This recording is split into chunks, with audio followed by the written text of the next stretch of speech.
Puluhan pekerja perusahaan tambang batu bara di Kecamatan Rawas Ilir, Kabupaten Musirawas Utara yang keracunan beberapa waktu lalu dinyatakan positif terinfeksi bakteri E. coli. Puluhan pekerja itu terinfeksi bakteri E. coli diketahui dari hasil pengecekan sampel minuman yang dikonsumsi para pekerja dari penyedia catering di sana.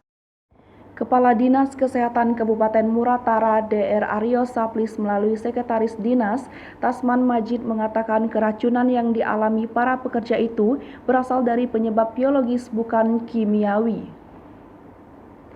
Pihaknya telah meneliti sampel makanan, minuman, feses, serta muntah dari para pekerja yang mengalami keluhan dugaan keracunan.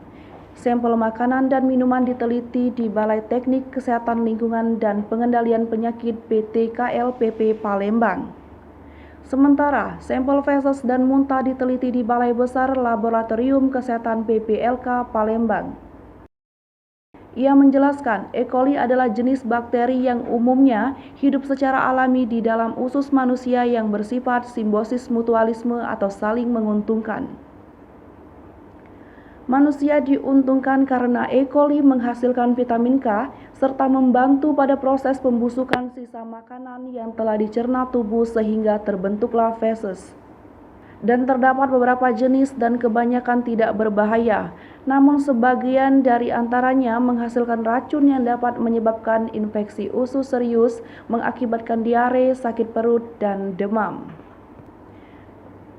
Sementara itu, puluhan pekerja yang keracunan bakteri E. coli tersebut dibawa naungan PT Bintang Sukses Energi BSE yang merupakan subkontraktor dari PT Bara Sentesa Lestari. Perwakilan perusahaan induk PT BSL Kawali mengaku belum bisa memberi penjelasan mengenai hasil laboratorium sampel minuman yang positif terkontaminasi bakteri E. coli tersebut. Hai pemirsa Sri Popo TV, jangan lupa komen, like, dan subscribe, serta tonton terus berita-berita terupdate lainnya ya.